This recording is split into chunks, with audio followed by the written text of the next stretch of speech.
আলহামদুলিল্লাহ, আপনারা সবাই দোয়া করবেন।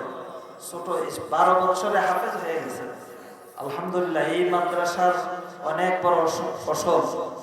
আপনারা দোয়া করবেন। হুজুররা যারা চেষ্টা করছে, মেহনত করছে, আপনারা তাদের সবার জন্য দোয়া করবেন।